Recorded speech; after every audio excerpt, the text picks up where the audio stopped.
नमस्कार, KP news 24/7 में आपका स्वागत है। मैं अश्विनी आपके साथ। आइए सबसे पहले एक नजर डालते हैं अब तक के मुख्य समाचारों पर। कांग्रेस ने मैसूर में मोदी पर बीबीसी वित्त चित्र दिखाने की योजना टाली। स्कूल यूनिफॉर्म पर कर्नाटक हाईकोर्ट ने राज्य सरकार को जमकर लगाई फटकार। वाईएसआरटीपी अध्यक्ष वाईएस शर्मिला ने खरीदे सीएम केसीआर के लिए जूते। केसीआर को पदयात्रा में साथ चलने की दी चुनौती। अडानी को लेकर हमलावर विपक्ष।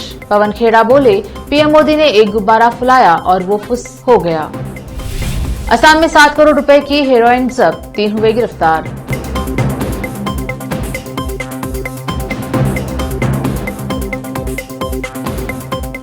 अब समाचार विस्तार से।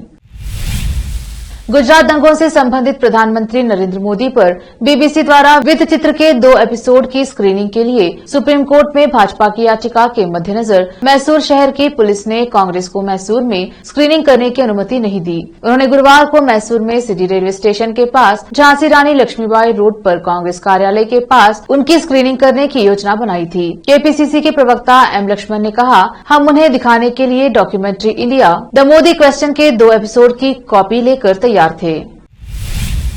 कर्नाटक उच्च न्यायालय ने सरकार द्वारा संचालित स्कूलों में प्राथमिक विद्यालय के छात्रों को यूनिफॉर्म, जूते और मोजे के 2 सेट स्वतंत्र रूप से प्रदान करने के लिए 2019 के निर्देश को लागू करने में राज्य सरकार द्वारा देरी पर कड़ी आपत्ति जताई। जस्टिस बी वीरप्पा और हेमलेखा की पीठ हाईकोर्ट के 2019 के आदेश का ठीक से पालन करने में राज्य की विफलता के खिलाफ दायर एक अवमानना याचिका की सुनवाई कर रही थी, जिसमें कहा गया था कि शिक्षा के अधिकार अधिनियम 2009 के तहत वर्दी के 2 सेट छात्रों को दिए जाने थे। न्यायमूर्ति वीरप्पा ने मौखिक रूप से कहा कि इस तरह की चूक सरकार के लिए शर्म की बात है। उन्होंने सुनवाई के दौरान कहा, बच्चों के साथ खेलने का मतलब है कोर्ट के साथ खेलना। आवश्यक चीजों के लिए करोड़ों में खर्च करते हैं। शिक्षा आपका मौलिक कर्तव्य है। सर, बच्चों की दुर्दशा, शिक्षा, ये बातें हम बर्दाश्त नहीं करेंगे। क्या यह राज्य सरकार के लिए शर्म की बात नहीं है? यह दुर्भाग्यपूर्ण है।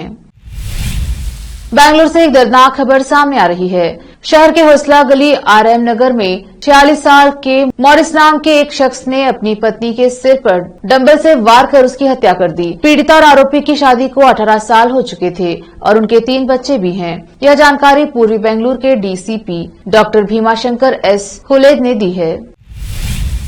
भारत के सुल्तान हजरत ख्वाजा गरीब नवाज दरगाह के उत्तराधिकारी सज्जाद नशीन हजरत सैयद नसीरुद्दीन चिश्ती अपनी 1 दिवसीय कर्नाटक सूफी सुन्नत सम्मेलन के लिए यात्रा के दौरान पूर्व टीपी अध्यक्ष और कर्नाटक राज्य वक्फ परिषद के सदस्य नूर मुस्तान के मनखेली में स्थित कार्यालय में रुके। इस अवसर पर सैयद शाह फरहान कादरी बगदादी जहीराबाद, सैयद वहीद पाशा कादरी, राष्ट्रीय समन्वयक सज्जाद नशीन परिषद, मोहम्मद यूसुफ साहब, पूर्व ग्राम पंचायत अध्यक्ष हाफिज मोहम्मद मुबीन अहमद जहीराबाद, मोहम्मद साजिद ग्राम पंचायत सदस्य, सैयद जाफर अली गुत्तेदार, मोहम्मद कुद्दूस के अलावा भारी संख्या में सभी धर्मों के लोग उपस्थित रहे। जहीराबाद से केपी न्यूज के लिए रिजवान की रिपोर्ट।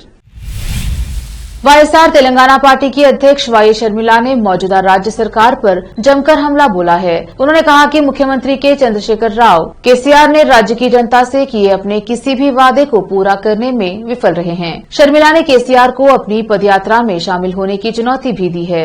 गौरतलब है कि तेलंगाना में इस साल विधानसभा चुनाव होने हैं। चुनाव से पहले शर्मिला प्रदेश भर में पदयात्रा निकाल रही हैं। उन्होंने कहा कि पिछले 9 वर्षों में राज्य में ऐसा कोई वर्ग नहीं है जो इस निरंकुश और अक्षम शासन से पीड़ित नहीं है। किसानों की दुर्दशा से लेकर युवाओं के संकट, महिलाओं के मुद्दों से लेकर शिक्षा तक केसीआर अपने किए गए हर वादे को पूरा करने में विफल रहे हैं। शर्मिला गुरुवार को हैदराबाद में पत्रकारों को संबोधित कर रही थी। इस दौरान उन्होंने बताया कि उन्होंने सीएम के लिए जूते खरीदे हैं। उन्होंने पत्रकारों के सामने एक बॉक्स से जूते भी निकाले। उन्होंने कहा, मैं केसीआर को पदयात्रा में मेरे साथ चलने की चुनौती देती हूँ। मैं उन्हें एक जोड़ी जूते भी देती हूँ। वो पदयात्रा में मेरे साथ चले। अगर राज्य में कोई समस्या नहीं दिखी तो मैं राजनीति से संन्यास ले लूंगी। लेकिन अगर यह सच नहीं है तो केसीआर को इस्तीफा देना होगा और राज्य के लोगों से माफी मांगनी होगी। मुंबई एयरपोर्ट पर उस वक्त सभी ने अपना सिर पकड़ लिया जब अदीस अबाबा से आए साबुनों के भीतर से कोकीन निकलने लगी। इन साबुनों के भीतर से थोड़ी मोड़ी नहीं बल्कि 3.36 किलो कोकीन निकाली गई। आपको यह जानकर भी हैरानी होगी कि साबुन के भीतर से निकली कोकीन की अंतर्राष्ट्रीय बाजार में कीमत करीब 33.6 करोड़ रुपए आंकी गई है। दरअसल यह पूरा मामला मादक पदार्थों की तस्करी का है, जिसे मुंबई एयरपोर्ट पर तैनात DRI अधिकारियों ने अपनी सूझबूझ से नाकाम किया है। मुंबई एयरपोर्ट के वरिष्ठ अधिकारी के अनुसार इस बार तस्करों ने सुरक्षा एजेंसियों को चकमा देने के लिए नया प्लान तैयार किया था, जिसके तहत उन्होंने कोकीन को प्लास्टिक बैग में रैप कर उसके चारों तरफ वैक्स की लेयर लगा दी थी। लेते हैं छोटा सा ब्रेक, जल्द लौटेंगे ब्रेक के बाद। हिंदुस्तान के हर कोने में हम हैं मौजूद। 24 घंटे हालात पर गहरी नजर, खबरों से जुड़े चुपते सवालात और आपको दिखाता है धार्मिक, सामाजिक, राजनीतिक, लोकल और इंटरनेशनल न्यूज की सबसे बेहतर कवरेज, जो आपको रखती है हर पल बाखबर। देश और दुनिया भर की खबर के लिए देखते रहें KP News 24/7। नूर एजुकेशन ट्रस्ट बीदर की ओर से चलाए जाने वाला नूर M.Ed and B.Ed college Bidar, recognized by NCTE Delhi and affiliated to Gulbarga University, Gulbarga. Admission are open for the academic year 2022-23। विशेषज्ञ और सक्षम शिक्षकों द्वारा शिक्षा प्राप्त करने के लिए नूर M.Ed and B.Ed कॉलेज में दाखिला लें और शांत वातावरण में शिक्षा प्राप्त करें। बीदर शहर में बेहतर शिक्षा का एकमात्र केंद्र Noor M.Ed and B.Ed college, Shahpur gate, Bidar. Phone numbers 9945283920, 8482221297। Break के बाद स्वागत है आपका। देखते हैं आगे के समाचार। राज्यसभा और लोकसभा की कार्यवाही को विपक्ष के भारी हंगामे के बीच दोपहर 2 बजे तक स्थगित कर दिया गया है। अब विजय चौक पर विपक्षी दलों के तमाम नेताओं ने केंद्र के खिलाफ प्रेस कॉन्फ्रेंस की। कांग्रेस अध्यक्ष मल्लिकार्जुन खड़गे और पवन खेड़ा ने पीएम मोदी पर निशाना साधा है। खड़गे का कहना है कि तमाम विपक्षी नेता उनके साथ हैं। देश में जो आर्थिक घोटाले हो रहे हैं उसे सदन में उठाना हमारा मकसद है, इसीलिए विपक्ष ने सदन में नोटिस दिया था। मल्लिकार्जुन खड़गे ने कहा कि वह तमाम घोटालों पर चर्चा चाहते हैं, लेकिन विपक्ष के नोटिस को खारिज कर दिया जाता है। जब विपक्ष महत्वपूर्ण मुद्दे उठाता है तो उन पर चर्चा के लिए समय नहीं दिया जाता। LIC, SBI और अन्य राष्ट्रीय बैंकों में गरीब लोगों का पैसा है और इसे चुनिंदा कंपनियों को दिया जा रहा है। कांग्रेस नेता पवन खेड़ा ने कहा कि नियम कायदों की उपेक्षा कर 20 साल की मेहनत से पीएम मोदी ने एक गुब्बारा फुलाया और वो फुस हो गया। उन्होंने तीखा तंज कसते हुए कहा कि पीएम मोदी अडानी के उपदेशक हैं, इसीलिए वह एकदम चुप हैं, जबकि यह LIC के हजारों निवेशकों का सवाल है। अडानी की कंपनियों पर LIC मेहरबान है। असम के कार्बी आंगलोंग जिले में 6 से 7 करोड़ रुपए की हेरोइन के साथ 3 लोगों को गिरफ्तार किया गया है। गुरुवार को पुलिस अधिकारियों ने यह जानकारी दी। पुलिस की 2 अलग अलग कार्रवाई में आरोपियों को गिरफ्तार किया गया है। बोकाजन पुलिस ने आज कार्बी आंगलोंग जिले में 2 अलग अलग अभियानों में 6 से 7 करोड़ रुपए मूल्य की 1.304 किलोग्राम हेरोइन जब्त की है और 3 लोगों को गिरफ्तार किया है। मामले की जानकारी रखने वाले एक अधिकारी ने बताया कि पहले अभियान में कार्बी आंगलोंग जिला पुलिस ने लहरीजन क्षेत्र से 304 ग्राम हेरोइन जब्त की और एक व्यक्ति को पकड़ा। व्यक्ति की पहचान दोबाका इलाके के रहने वाले 18 वर्षीय फयाजुद्दीन के रूप में हुआ है। बोकाजन के SDPO जॉन दास ने ANI को बताया कि गुप्त सूचना पर कार्रवाई करते हुए प्रभारी लहरीजन PP ASI Jiten Gogoi, ASI शरद काकती, C20 CRPF कैंप बोकाजन और PP स्टाफ द्वारा लहरीजन पुलिस पॉइंट के सामने एक चेक पॉइंट स्थापित किया गया था।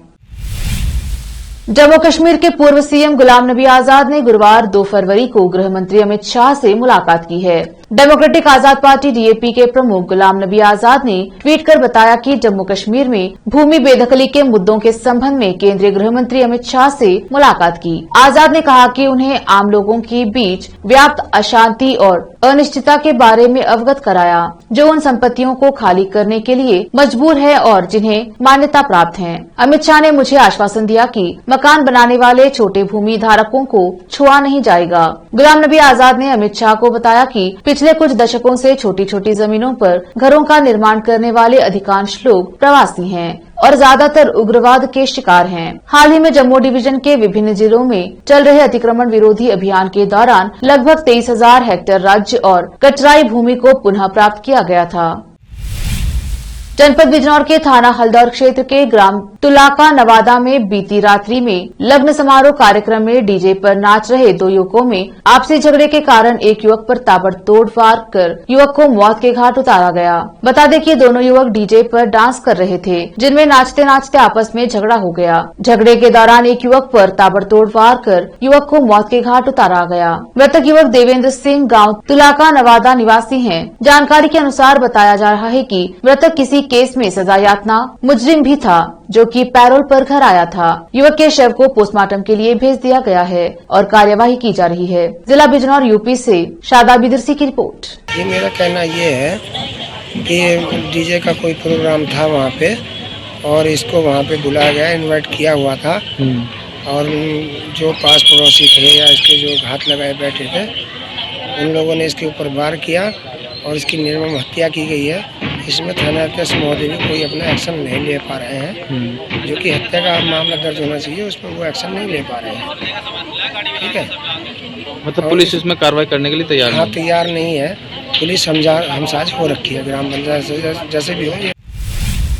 रामपुर पिपली वन से खैर प्रतिबंधित वृक्षों का कटान कर कंटेनर में भरकर ले जाने की सूचना पर पुलिस ने छापा मारकर कार्रवाई कर कंटेनर में लदी 70 कुंटल खैर की लकड़ी, 2 तमंचे व 1 चाकू बरामद कर 3 वन तस्करों को गिरफ्तार किया है। मिलकखानम पुलिस ने संबंधित धाराओं में रिपोर्ट दर्ज कर तीनों आरोपियों को जेल भेजा है। मिलकखानम थाना क्षेत्र स्थित पिपली वन में खैर, सागवान, शीशम आदि के बेशकीमती पेड़ हैं। लाख कोशिशों के बावजूद वन में प्रतिबंधित वृक्षों का कटान थमने का नाम नहीं ले रहा है। वन तस्कर पिपली वन से कटान कर राष्ट्रीय धरोहर को समाप्त करने में लगे हुए हैं। रामपुर से नाजिम अली की रिपोर्ट।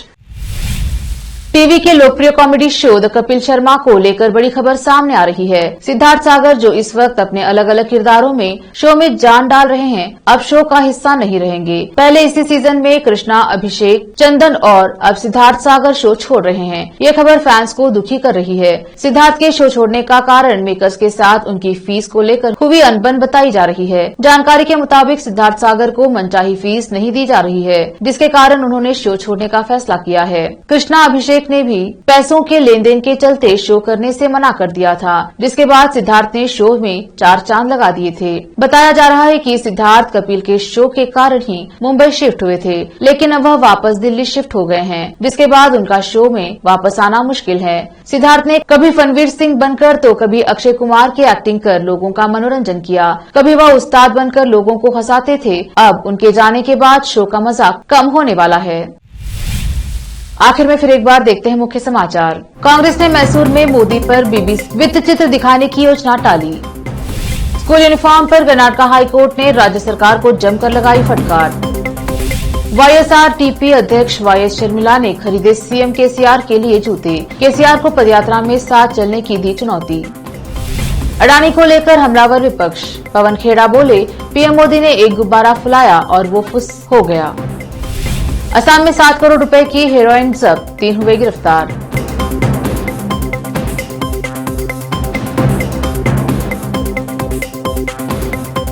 केपी न्यूज में अब तक के लिए इतना ही। देखते रहिए केपी न्यूज 24/7। धन्यवाद।